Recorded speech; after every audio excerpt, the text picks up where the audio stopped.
વિદ્યાર્થી મિત્રો, મારું નામ મિતેશ પીઠડિયા. લર્નિંગ ડિલાઇટ એપ્લિકેશનમાં તમારું હાર્દિક સ્વાગત છે. આજે આપણે ધોરણ 8 વિષય સામાજિક વિજ્ઞાન અને તેનો દ્વિતીય સત્રનો પાઠ નંબર 4 જેનું નામ છે સર્વોચ્ચ અદાલત, તેના વિશે માહિતી મેળવશું. મિત્રો, આજનો જે આપણો વર્ચ્યુઅલ લાઈવ સેશન છે તેના સ્પોન્સર છે એગ્રોસેલ ઇન્ડસ્ટ્રીઝ પ્રાઇવેટ લિમિટેડ તથા ટાટા પાવર અને કોસ્ટલ ગુજરાત પાવર લિમિટેડ. હવેથી બાળકો લર્નિંગ ડિલાઇટ એપ્લિકેશનના માધ્યમથી આપણે ધોરણ 5થી કરી ધોરણ 10 સુધીના તમામ વિષયોના લાઈવ સેશન જોઈ શકીએ છીએ.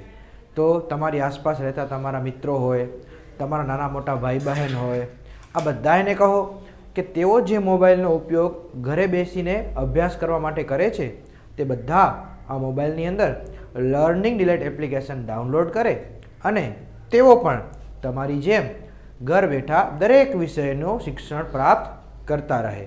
તો ચાલો મિત્રો, આપણે આજના ટોપિકની શરૂઆત કરીએ. આ ટોપિક પહેલાં હું તમને પૂર્વ ભૂમિકા બાંધું તો તમે અગાઉના ધોરણની અંદર અદાલતો શા માટે એવો પાઠ ભણ્યા હશો, જેના અંદર આપણે અદાલતોના પ્રકાર, દાવાઓના પ્રકાર, ફોજદારી અને દીવાની દાવાઓ, આ બધા વિશે માહિતી મેળવી છે. તો હવે આ જે પાઠ જે છે એના અંદર આપણે ભારતની એ મુખ્ય સંસ્થા, જે બંધારણીય સંસ્થા છે, કે ક્યારેક સરકાર વચ્ચે પણ મતભેદો થાય, લોકો વચ્ચે, સરકાર વચ્ચે મતભેદો થાય. ભારત જે છે અલગ અલગ રાજ્યોનો બનેલો દેશ છે. બે રાજ્યો વચ્ચે મતભેદ થાય તો એનો ઉકેલ કોણ કરે? તો આપણા દેશની અંદર એ સંપૂર્ણ ન્યાય વ્યવસ્થા જે આપણી બનાવવામાં આવેલી છે તેનામાં જે સૌથી મોખરાનું સ્થાન છે તેવી અદાલત એટલે કે સુપ્રીમ કોર્ટ, સર્વોચ્ચ અદાલત, તેના વિશે આપણે અભ્યાસ કરવાનો છે. એ પહેલાં અભ્યાસ કરવાની આપણે શરૂઆત કરીએ એ પહેલાં તમારા પાઠ્યપુસ્તકની અંદર આ પાઠની જ્યાં શરૂઆત થાય છે ને ત્યાં જ સૌથી પહેલાં તમને કેટલાક જાહેર ખબરો આપેલી છે, એટલે કે સમાચાર પત્રોની અંદર કેટલાક સમાચારો છાપવામાં આવેલા હોય છે, એ સમાચારની કટિંગ્સ આપેલી છે. તો ચાલો આપણે સૌથી પહેલાં એ જોઈએ. તો જુઓ, સર્વોચ્ચ અદાલતની પાઠની આપણે શરૂઆત કરીએ તો તમારા પાઠ્યપુસ્તકની અંદર આ ચિત્ર જ્યાં પાઠની શરૂઆત થાય છે ત્યાં સૌથી પહેલાં આપેલું છે, જેના અંદર પૃષ્ઠભૂમિમાં તમે જોશો, પાછળની ભાગમાં તમે જોશો તો એમાં ભારતની જે સર્વોચ્ચ અદાલત જે છે તેનો ચિત્ર આપવામાં આવેલો છે અને એના આજુબાજુ જે પેપરની અંદર સમાચાર છાપવામાં આવેલા હોય, જે અદાલત વિશેના હોય તેના સમાચાર આપવામાં આવે. જોઈએ આપણે સમાચારની હેડલાઇન શું છે એ વાંચીએ જરા. તો અકસ્માતમાં 90% કાયમી અપંગતા પામનાર યુવકના દર્દ પીડાના આઘાતનું વળતર વધારતી હાઈકોર્ટ. હવે અહીં પ્રશ્ન થાય, હાઈકોર્ટ એટલે કઈ અદાલત? આપણે અદાલતો શા માટે, સરકાર પાઠ ભણ્યા, તેના અંદર આપણે સરકારના અંગો ધારાસભા, કારોબારી અને ન્યાયતંત્ર, જેના અંદર ન્યાયતંત્રને સ્વતંત્ર રાખવામાં આવ્યું છે તેની ચર્ચા પણ કરી હતી. તો હાઈકોર્ટ એટલે કઈ અદાલત? તો તમે તમારા મગજની અંદર આ પ્રશ્ન વિચાર રાખો, આપણે આગળ જોઈશું. પછી બીજા સમાચાર જે છે એમાં લખ્યું છે કે જેતપુરના પ્રિન્ટિંગ અને ડાઇંગ યુનિટને બંધ કરાવવા લીલી ઝંડી. શા માટે બંધ કરાવો તેના પણ ઘણા કારણો હોઈ શકે, પણ લીલી ઝંડી કોણે આપી? અદાલતે આપી. અને છેલ્લા એક સમાચાર એવા છે કે ગેરકાયદે નિમાયેલા કર્મચારીને પગાર પણ ન મળી શકે, એટલે કે જે લાયકાત ન ધરાવતા હોય, જે ખોટી રીતે નિમણૂક પામેલા હોય કર્મચારી, તેમને પગાર ન મળી શકે. ને એવું કોણે કહ્યું છે? સુપ્રીમ. અહીંયા સુપ્રીમનો અર્થ શું? તો અહીં સુપ્રીમ એટલે આપણી દેશની સૌથી ઊંચી અદાલત, સૌથી મોટી અદાલત, સર્વોચ્ચ અદાલત. તો આવા તમે તમારા આસપાસ, તમારા ઘરે જે પણ વર્તમાનપત્ર આવતા હોય એ વર્તમાનપત્રોની અંદર તમે આવા બીજા અન્ય સમાચાર શોધવાનો પ્રયત્ન કરજો અને આ સમાચાર શોધી જો કરી શકો તો તેમને કાતર વડે કટિંગ કરી અને એક કોલાજ વર્ક પણ તૈયાર કરજો. અને તમારા પાઠ્યપુસ્તકની અંદર એક નાનકડી પ્રવૃત્તિ આપેલી છે, એ પ્રવૃત્તિની અંદર તમારે શું કરવાનું છે કે તમારે કેટલીક વિગતો એમાંથી વાંચી અને આ પાઠ્યપુસ્તકની અંદર જે પ્રવૃત્તિ જે છે તેના અંદર તમારે નોંધ કરવાની છે. શું નોંધ કરવાની છે? તો જુઓ, ચુકાદાના આપણે કટિંગ્સ છાપામાંથી ભેગા કર્યા, તેના આધારે આપણે કટિંગ્સના સમાચારોને વાંચવાના અને આપણે એના વિશે નોંધ કરવાની. સૌથી પહેલાં તો નોંધ એ કરવાની, જો આપણે 3 કટિંગ્સની જે વાત કરી એના અંદર એકમાં હાઈકોર્ટ છે, એકમાં સુપ્રીમ કોર્ટ છે, એટલે બંનેની અંદર અદાલતો અલગ અલગ છે, એટલે કે કોર્ટ અલગ અલગ છે. તો તમારે જે તમે કટિંગ્સ એકઠા કરો તેના અંદર સૌથી પહેલાં કોર્ટનું નામ શું છે, એ કઈ અદાલત છે. હવે અદાલતોના પ્રકાર આપણે વિગતવાર ચર્ચા પણ કરીશું, રિવાઇન્ડ પણ કરીશું ફરી પાછા આજે. તો કોર્ટ આપણા દેશની અંદર તાલુકા ગામથી કરી તાલુકા, જિલ્લા, રાજ્ય અને દેશ એમ સળંગ માળખું ન્યાય વ્યવસ્થાનું ગોઠવવામાં આવેલું છે. તો કોર્ટ કઈ છે? તાલુકાની છે, જિલ્લાની છે, રાજ્યની છે કે દેશની છે? સર્વોચ્ચ અદાલત એ લખજો. પછી કોણે અરજી કરી છે અદાલતની અંદર, કોણે મુકદ્દમો, કોણે કેસ દાખલ કર્યો છે, કોની સામે અરજી કરી છે બીજા ખાનામાં, અને આ જે સુનાવણીથી જે આજે અદાલતનો જે અંદર કેસ હતો તેનો ચુકાદો શું આવ્યો, જે અદાલતે જે નિર્ણય સંભળાવ્યો તેનો ચુકાદો શું આવ્યો. આ બધાની નોંધ તમારે અહીં આ પ્રવૃત્તિની અંદર ઓછામાં ઓછા આવા 3 કટિંગ્સ એકઠા કરી અને પાઠ્યપુસ્તકમાં કરવાની છે. અને જાતે નિરીક્ષણ કરીને તમે નિરીક્ષણ કરજો, આવા સમાચારોને પહેલાં તો શોધજો, એને કટિંગ કરજો અને ત્યારબાદ એ સમાચાર પત્ર જે છે તેની નોંધ તમારા પાઠ્યપુસ્તકની અંદર કરજો. ચાલો હવે આપણે આગળ જોઈએ. આ પાઠની જે નવી જાણકારી આપણે મેળવવાની છે તેના વિશે વાત કરીએ. સૌથી પહેલાં આપણે વાત કરીએ કે ભારત દેશની અંદર જે ન્યાય વ્યવસ્થા છે એ ન્યાય વ્યવસ્થાનું સ્વરૂપ કેવું છે. તો પહેલાં આપણે ચર્ચા એ કરીએ કે ન્યાય વ્યવસ્થા જે છે એ આપણા દરેક માટે શા માટે જરૂરી છે. તો જુઓ, જ્યાં ન્યાય વ્યવસ્થા ન હોય ને ત્યાં લોકોના હિત ન સચવાય, ત્યાં લોકોનું રક્ષણ ન થાય, જે બળુકા લોકો હોય એ નબળા લોકોને ધમકાવે, ડરાવે, તેમના હકો ઝૂંટવી લે, તો આ બધી સમસ્યાઓનો સામનો દેશના લોકોને કરવો પડે. જો કોઈ વાતનો ડર ન હોય તો લોકો બેફામ બની જાય. એટલે લોકોના હિત માટે, તેમના રક્ષણ માટે અને તેમના કલ્યાણ કરવા માટે, એટલે કે એમનો વિકાસ કરવા માટે કાયદો જરૂરી છે. અને કાયદાનું પાલન ત્યારે થાય જ્યારે એક નિશ્ચિત પ્રક્રિયા હોય કે જો કોઈ વ્યક્તિ કાયદાનો ભંગ કરે તો એ ભંગ કરનારને સજા થવી જોઈએ. અને આ ન્યાય વ્યવસ્થા આપણે અગાઉથી ભણતા આવ્યા છીએ કે પ્રાચીન સમાજની અંદર જે ટોળા સ્વરૂપે માનવીનો રહેતો હતો, તો ટોળાની અંદર એક વ્યક્તિ મુખી તરીકે ગણવામાં આવતો અને એ મુખી ન્યાય કરતો. પછી આપણે રાજાશાહી યુગમાં આવ્યા તો રાજા ન્યાયની વ્યવસ્થા સંભાળતો હતો. અત્યારે આપણે લોકશાહી દેશ છે, તો લોકશાહી દેશની અંદર ન્યાયનું આખું એક અલગ માળખું ઊભું કરવામાં આવ્યું છે બંધારણ દ્વારા, અને એ પ્રમાણે ભારત દેશની અંદર ન્યાય વ્યવસ્થા અમલીકૃત બનાવવામાં આવેલી છે. આપણા દેશની અંદર ન્યાયતંત્ર જે સરકારના મુખ્ય 3 અંગોમાંથી એક અંગ છે. ધારાસભા, કારોબારી અને ન્યાયતંત્ર એક આખું અલાયદું અંગ છે ન્યાયતંત્ર. તો ન્યાયતંત્રની અંદર ન્યાય મેળવવા માટે ભારત દેશની અંદર સળંગ વ્યવસ્થા કરવામાં આવેલી છે. મેં તમને અગાઉ વાત કરી કે સૌથી પહેલાં તો આપણા હવે તો એનું ચલણ ખૂબ ઓછું થઈ ગયું છે, પરંતુ હજી પણ આપણા ગ્રામ પંચાયતની અંદર એક ન્યાય સમિતિની રચના કરવામાં આવતી હોય છે, ન્યાય પંચાયતની રચના કરવામાં આવતી હોય છે. તો ગામની અંદર ન્યાય સમિતિ, ન્યાય પંચાયત.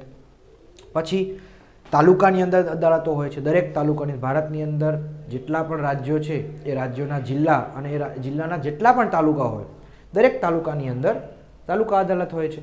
પછી દરેક જિલ્લામાં જિલ્લા અદાલત હોય છે. દરેક રાજ્યમાં રાજ્ય અદાલત હોય છે, વડી અદાલત હોય છે, એટલે જેને આપણે હાઈકોર્ટ કહીએ છીએ. આ શબ્દ તમે કટિંગ્સમાં પણ વાંચ્યો.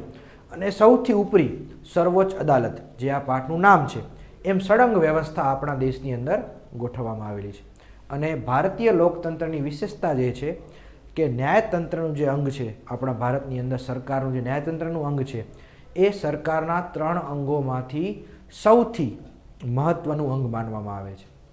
કારણ કે ધારાસભા કે કારોબારી, ધારાસભા એટલે જે કાયદા બનાવે છે, કારોબારી જે છે એ કાયદાનો અમલ કરાવે છે.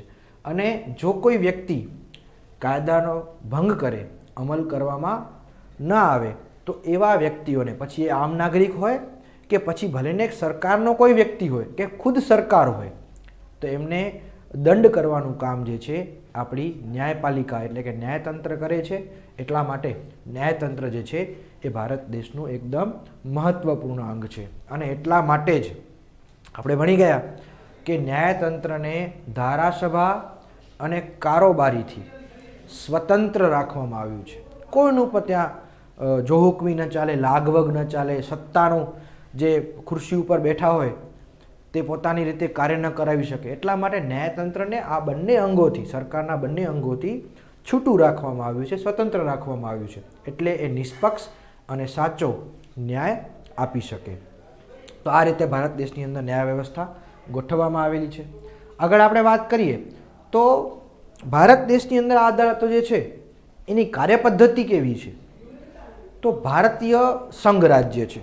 ભારત જે છે એ અલગ અલગ રાજ્યોનો સંઘથી એક દેશ બનેલો છે. ભારત દેશની અંદર જ્યારે આઝાદી થઈ ત્યારે રાજ્યોની સંખ્યા ઓછી હતી, પરંતુ અત્યારે 29 જેટલા રાજ્યો ભારત દેશની અંદર છે. આ બધા રાજ્યોની અંદર એક સમાન ન્યાય પદ્ધતિ છે. એવું નથી કે ગુજરાતમાં આપણે રહીએ છીએ તો ત્યાં ન્યાય પદ્ધતિ અલગ છે, મહારાષ્ટ્રમાં અલગ છે, એવું નથી. દરેક રાજ્યમાં ન્યાય પદ્ધતિ એકત્રિત છે. વળી સર્વોચ્ચ અદાલત જે છે એ ભારતીય સંઘની સૌથી મોટી અદાલત કહેવાય છે, સૌથી સર્વોચ્ચ અદાલત કહેવાય છે, ઊંચી અદાલત કહેવાય છે. અને ભારતના લગભગ દરેક રાજ્યોમાં વડી અદાલત છે. દરેક રાજ્યમાં, માત્ર 7 રાજ્યોમાં નથી. કયા 7 રાજ્યોમાં? તો જે 7 સિસ્ટર્સ ઓફ ઇન્ડિયા કહેવામાં આવે છે. 7 સિસ્ટર્સ ઓફ ઇન્ડિયા કે જે ભારતીય ઉત્તર પૂર્વીય વિસ્તારના જે 7 રાજ્યો છે એના માટે તમે એક સૂત્ર પણ યાદ રાખી શકો. એ રાજ્યો કયા કયા છે? તો ATM, આના મમ્મી. આ સૂત્ર દ્વારા તમે આ 7 રાજ્યોને નામ પણ યાદ રાખી શકો. હવે તમે નક્કી કરજો કે ATM એટલે અરુણાચલ પ્રદેશ, ત્રિપુરા, મેઘાલય, આસામ, નાગાલેન્ડ, મણિપુર અને મિઝોરમ. આ 7 રાજ્યો એવા છે કે જ્યાં અત્યારે રાજ્યની અંદર વડી અદાલત નથી. બાકીના દરેક રાજ્યોની અંદર વડી અદાલતની સ્થાપના કરવામાં આવી છે. હવે દરેક વડી અદાલત ઉપર સર્વોચ્ચ અદાલત છે. વડી અદાલતના હકુમતની અંદર તાબાની અદાલતો આવે, એટલે કે એના અંકુશની અંદર નીચેની અદાલતો આવે. એ તાબાની અદાલતો એટલે કઈ અદાલતો? તો એના અંદર જિલ્લાની અદાલતો, તાલુકા અદાલતો અને ન્યાય પંચાયતો એનો સમાવેશ તાબાની અદાલતોમાં કરવામાં આવે. તો આમ ભારત દેશની અંદર એક સળંગ પ્રકારની અને દરેક વડી અદાલત જે છે એનું સ્થાન સરખું હોય એની આપણે ચર્ચા પણ કરીશું. તો જુઓ, આ રીતે એક ચાર્ટ દ્વારા આપણે સમજીએ કે ભારત દેશની અંદર ન્યાય વ્યવસ્થા જે છે એ કઈ રીતે હોય છે. અને દરેક અદાલતનું જે છે એ મહત્ત્વ એક સરખું હોય છે, અલગ અલગ નથી હોતું. જો આપણે સૌથી પહેલાં વાત કરી કે ભારત દેશની અંદર ન્યાય વ્યવસ્થા જે છે એ કઈ રીતે ગોઠવવામાં આવેલી છે, તો સૌથી ઉપરની અદાલત, સૌથી ટોચની અદાલત એ છે સર્વોચ્ચ અદાલત. અંગ્રેજીમાં આપણે એને સુપ્રીમ કોર્ટ પણ કહીએ છીએ. દરેક રાજ્યમાં વડી અદાલત, માત્ર 7 રાજ્યોમાં નથી. એ કયા રાજ્યો? જે 7 સિસ્ટર્સ ઓફ ઇન્ડિયા જે કહેવામાં આવે છે, ભારત દેશના ઉત્તર પૂર્વીય વિસ્તારના જે પહાડી વિસ્તાર છે, બહુ નાના નાના રાજ્યો છે, તે રાજ્યોની અંદર વડી અદાલત અત્યારે હાલ કાર્યરત નથી. અને એના નીચે તાબાની અદાલતો. હવે તાબાની અદાલતો એટલે કે જે અદાલતો રાજ્યની વડી અદાલતના અંકુશ હેઠળ છે, એ અદાલતો જેમાં જિલ્લા અદાલત, તાલુકા અદાલત અને ન્યાય પંચાયત, આનો સમાવેશ ભારત દેશની અંદર ન્યાય પદ્ધતિની અંદર, ન્યાય વ્યવસ્થાની અંદર કરવામાં આવે છે. તો ચાલો આપણે આ પાઠની અંદર, હવે જો આ વિડીયોની અંદર આપણે એવી માહિતી મેળવીએ છીએ કે જે તમારા પાઠ્યપુસ્તકમાં પણ નથી. આ વિડીયોની અંદર આપણે એનો વિસ્તૃત ખ્યાલ મેળવવાનો પરિચય કરીશું. તો આગળ જોઈએ તો દરેક અદાલત વિશે આપણે વિસ્તારથી માહિતી મેળવીએ. સૌથી પહેલાં આપણે મેળવીએ માહિતી વડી અદાલત વિશે. તો મેં તમને કહ્યું કે ભારતના દરેક રાજ્યમાં વડી અદાલત આવેલી છે. હવે આપણે વાત કરી ગુજરાત રાજ્યની. તો ગુજરાત રાજ્યની સ્થાપના ક્યારે થઈ મિત્રો? તમને ખ્યાલ હશે, 1960માં, 1 મે. તો જ્યારે ગુજરાત રાજ્યની સ્થાપના થઈ એ જ વર્ષમાં ગુજરાત રાજ્યની અંદર વડી અદાલતની પણ સ્થાપના કરવામાં આવી. હવે ગુજરાત રાજ્યનું પાટનગર ભલે ગાંધીનગર હોય, જો ઘણીવાર વિદ્યાર્થીઓ ભૂલ કરતા હોય છે, એમ પૂછવામાં આવે કે વડી અદાલત ગુજરાત રાજ્યની વડી અદાલત ક્યાં આવેલી છે, તો ઘણા વિદ્યાર્થીઓ ગાંધીનગર જવાબ લખતા હોય છે, પરંતુ ના, ગુજરાત રાજ્યની વડી અદાલત અમદાવાદ સોલા ખાતે આવેલી છે અને જેની સ્થાપના 1960માં થઈ. હવે તમે જ્યારે અમદાવાદથી ગાંધીનગર ક્યારેક પ્રવાસ કરતા હો તો તમને તમારા ડાબી દિશાએ, અમદાવાદથી તમે ગાંધીનગર જઈ રહ્યા છો, તમને આવું એક બિલ્ડિંગ દેખાશે. આ બિલ્ડિંગ બીજું કોઈ નથી પરંતુ આપણા ગુજરાત રાજ્યની વડી અદાલત છે.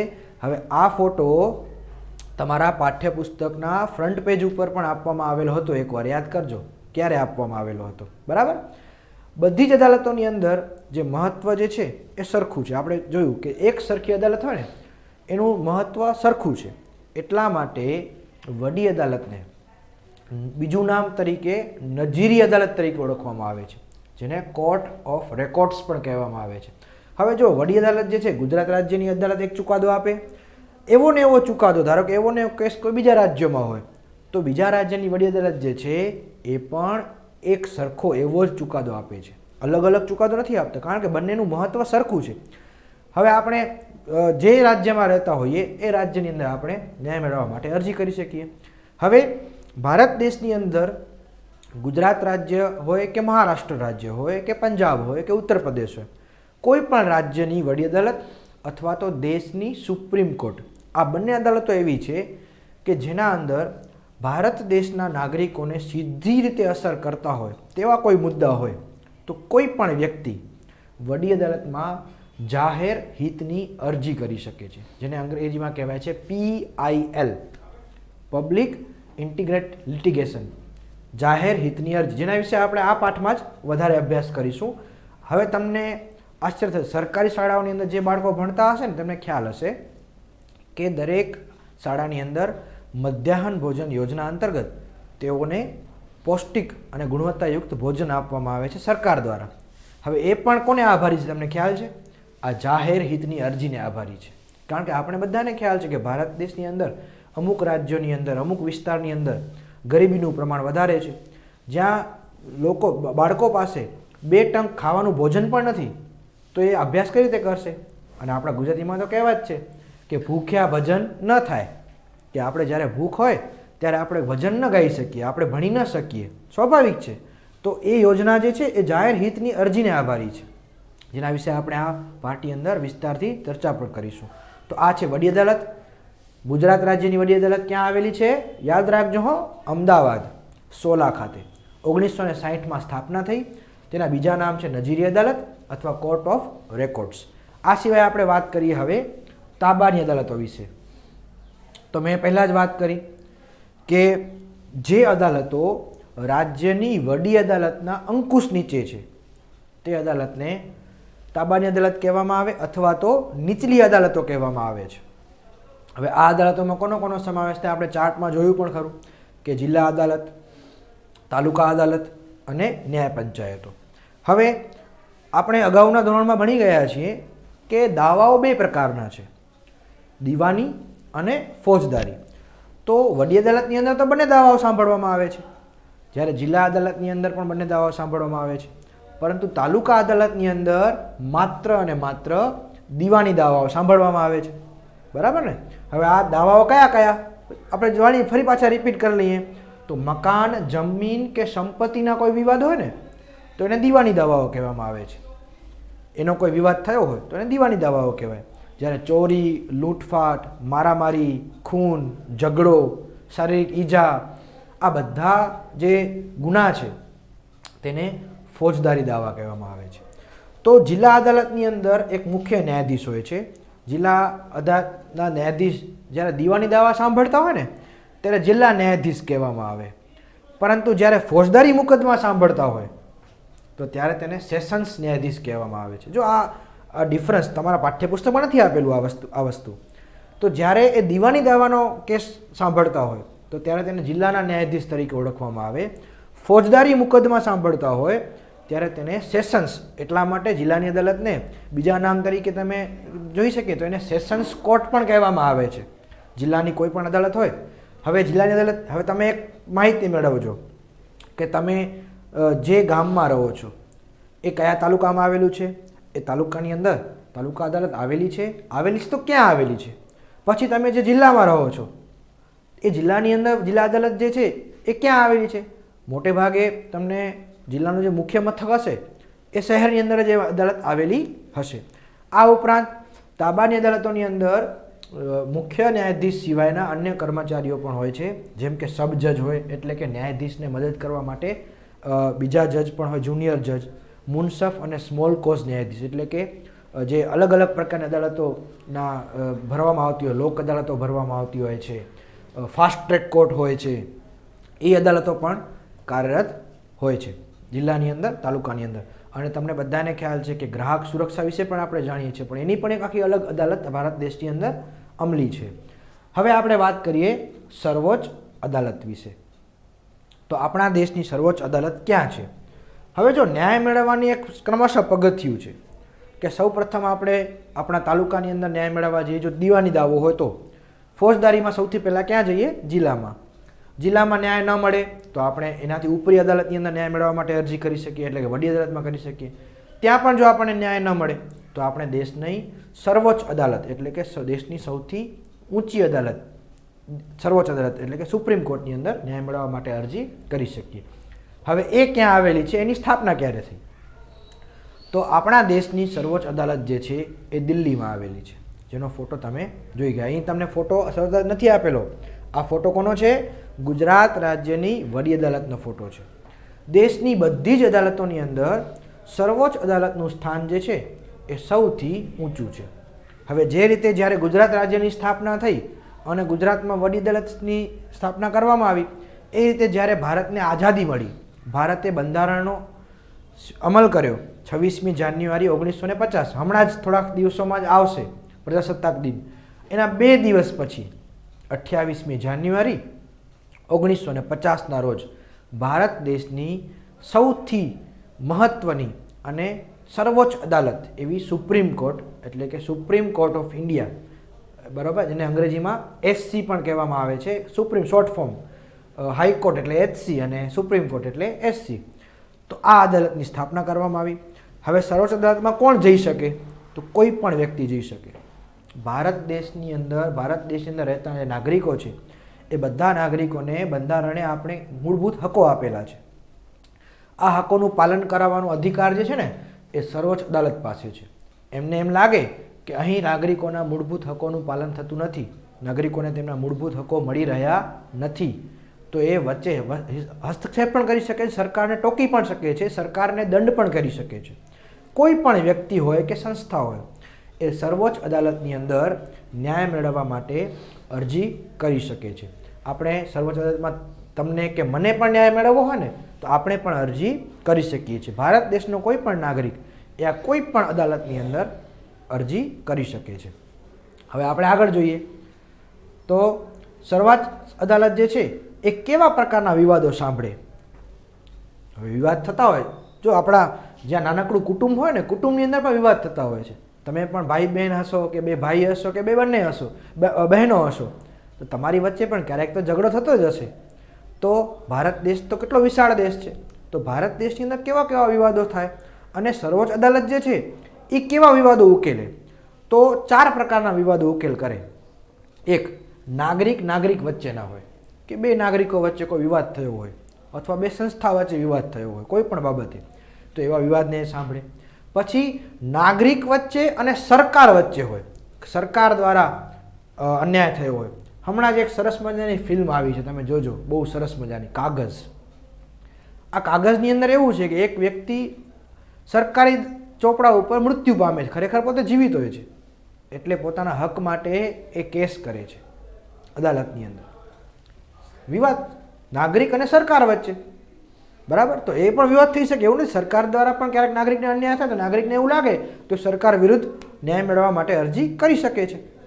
પછી ભારતની અંદર અલગ અલગ રાજ્યો રહેતા હોય છે, તો ઘણીવાર બે રાજ્યો વચ્ચે ઝઘડો થાય.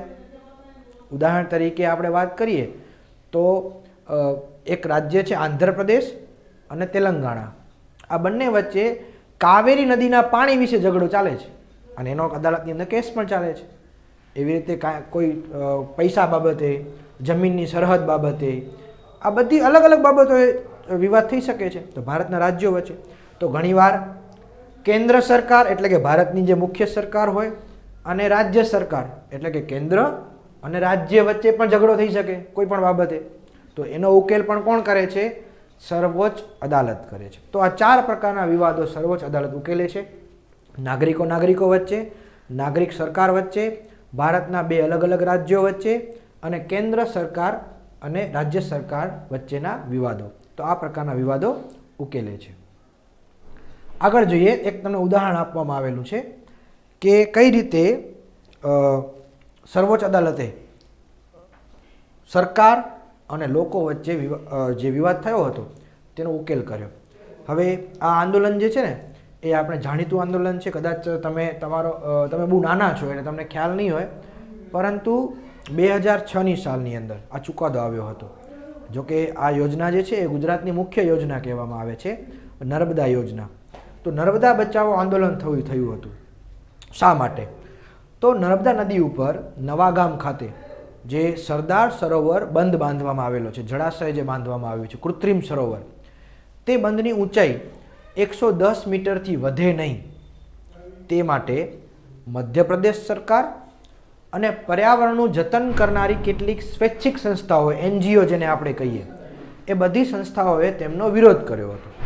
કારણ કે જો વધુ ઊંચાઈ તમે બંધની કરશો તો ક્યારેક એ બંધની અંદર એ બંધ તૂટશે, અથવા તો એનો પર્યાવરણને કારણે જમીનનું ધોવાણ પણ વધુ થશે.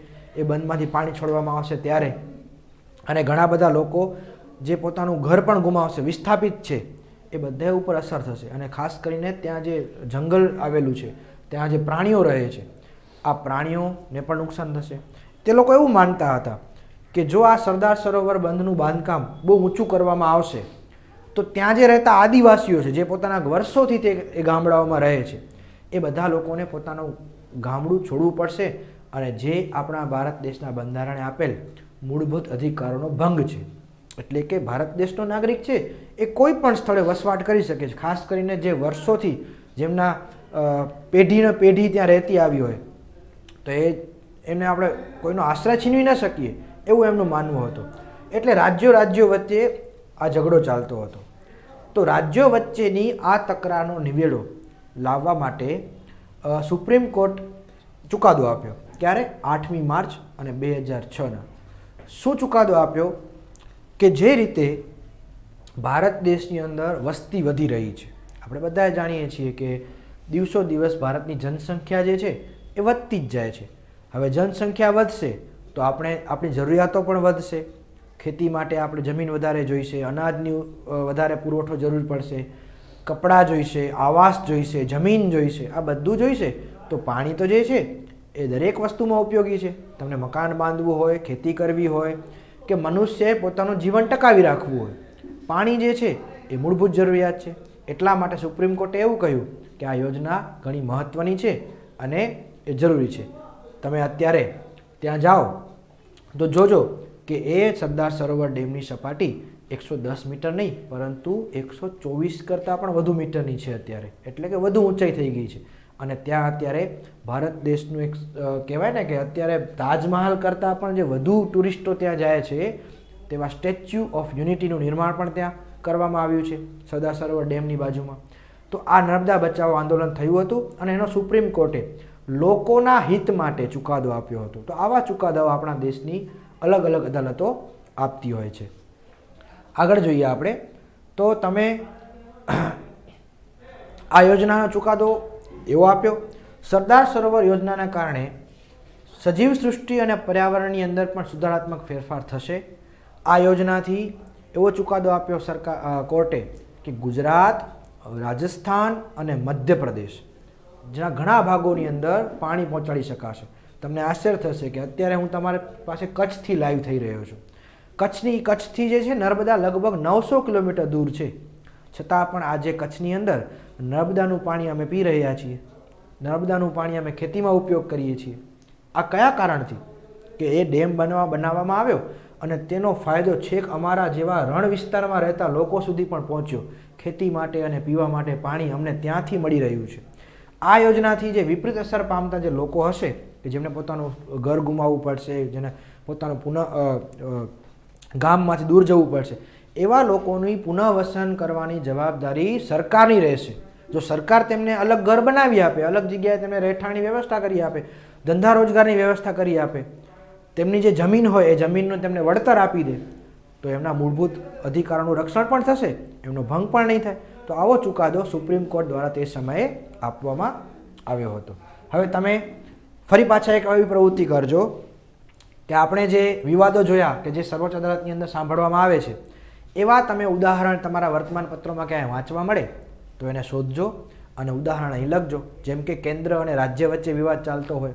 અત્યારે તમને હિન્ટ આપું તો જીએસટીને લઈને ઘણીવાર કેન્દ્ર અને રાજ્ય સરકાર વચ્ચે વિવાદો ચાલતા હોય છે કે સરકાર અમને પૈસા નથી આપતી. જીએસટી જે ગુડ્સ એન્ડ સર્વિસ ટેક્સ જે આપણે ભારત દેશમાં અમલી છે, બે રાજ્યો વચ્ચે વિવાદ ચાલતા હોય, બે નાગરિકો વચ્ચે ચાલતા હોય, વ્યક્તિ અને સરકાર વચ્ચે ચાલતા હોય. જો અહીંયા 5માં એક વધારાનું આપ્યું છે, વ્યક્તિ અને સંસ્થા વચ્ચે. હા, સ્વાભાવિક છે. કોઈ બેંક સંસ્થા છે, કોઈ એનજીઓ સંસ્થા છે, એનાથી કોઈ વ્યક્તિને અન્યાય થયો હોય તો તેની સામે પણ એ અદાલતમાં જઈ શકે છે. તો આ રીતે આપણે અલગ અલગ કારણોથી કોઈ પણ રીતે ન્યાય મેળવવા માટે આપણે ભારત દેશની નીચલી અદાલતથી કરી અને સૌથી ઊંચી અદાલત સર્વોચ્ચ અદાલત સુધી ન્યાય મેળવવા માટે જઈ શકીએ છીએ.